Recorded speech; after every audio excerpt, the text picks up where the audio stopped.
Manchester, England.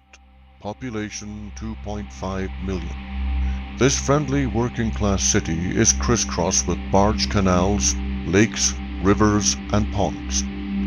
Since 2004, a total of 85 bodies have been recovered from these waters, including 72 men and 13 women. 11 of the victims have been discovered in the city centre, with 9 in Trafford, 8 in Salford and 7 in Thameside.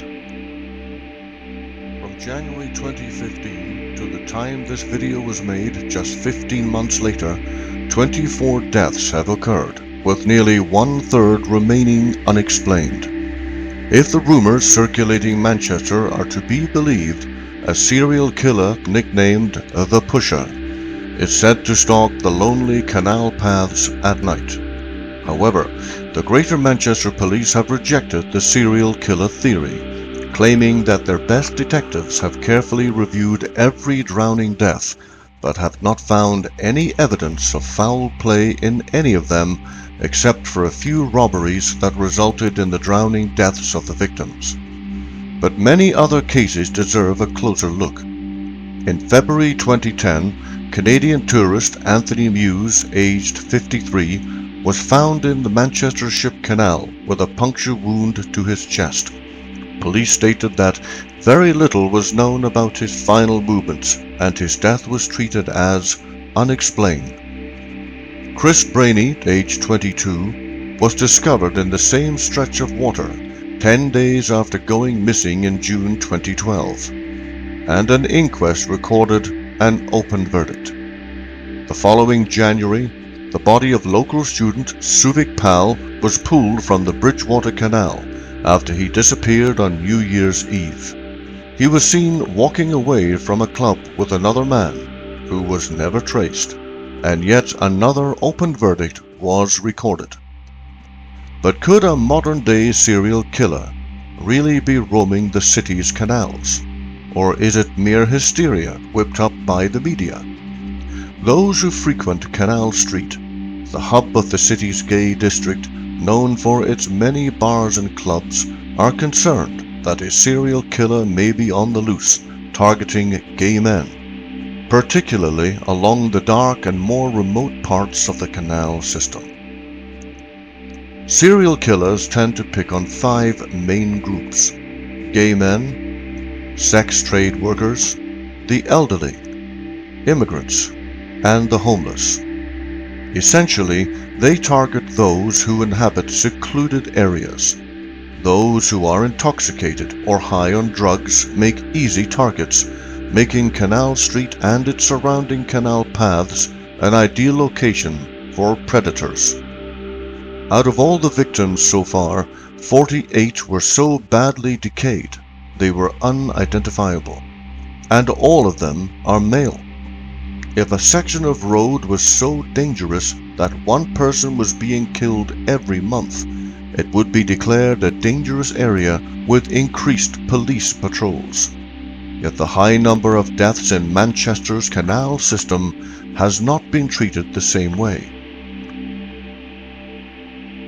Irish author Thomas Sheridan, who visited the canals to research the Pusher, is adamant that the mysterious deaths are the work of a psychopath. When he was walking along the canals in Manchester, Sheridan was followed into a poorly lit area by a tall man wearing a hood. The author later stated that the sense of isolation and vulnerability at the location was terrifying. He concluded that, like many people in Manchester, the Pusher is almost certainly the cause of some of these deaths. Manchester filmmaker Gary J. spent a cold night in January 2016 walking the canals alone during his own investigation. Wearing a stab vest and armed only with a flashlight and a video camera, Gary encountered one tall, solitary stranger who took a brief interest in his activity before walking away into the night. You can see Gary's video on his popular YouTube channel, Curiosity. Research has shown that there are between 3 and 5 serial killers operating in Britain at any one time. Though rare, these sorts of mass murders are not unheard of, and connections are often not made until it is too late. Professor David Wilson, a criminologist at Birmingham University, believes that 85 deaths is a staggeringly high number simply to put down to chance. He believes that the police hate the suggestion that there may be a serial killer because it makes them look incompetent or slow to act. The suggestion that many of the drownings are the result of suicide does not fit the pattern. Canals are not popular suicide spots, especially for men. They are, however, popular dumping sites for criminals or a serial killer, as water, particularly the toxic water of Manchester's canals, will quickly erase DNA and other forensic evidence. One particular victim, David Plunkett, was found dead in the Manchester Ship Canal after going to a concert at the Daytona racetrack in Trafford Park in April 2004. Police believe that the 21-year-old drowned accidentally, but his parents, Michael and Anne, said that they called David's phone on the night he died and heard blood-curdling screams and howling. They know that something terrible has happened to their son. Still, the Greater Manchester Police has rejected suggestions of foul play. Chief Superintendent Russ Jackson, head of the Serious Crime Division, has insisted that there is no evidence at all to suggest that these deaths are linked or were in any way suspicious. However, this is not the first time that British police have ignored or even covered up the activities of a serial killer. In the early 1970s, the London Metropolitan Police covered up a confession by a violent vagrant called Kieran Kelly, who confessed that he pushed 18 people to their deaths on the London Underground. In spite of his confession, and some evidence that linked Kelly to the murders, the police kept a lid on his confession, due to fears it would cause panic among the London public. Could the Manchester Police be covering up the fact that a serial killer is pushing people to their deaths in the city's canals? Since the late 1990s, practically every British police service has been literally enslaved by political correctness. It is conceivable they do not want to pursue a serial killer, either because the perpetrator could be gay or a member of a visible minority. Even if 74 of the 85 drownings around the Greater Manchester area are not linked to any kind of criminal activity, this still leaves 11 unsolved drownings in the city centre, particularly around the gay village area.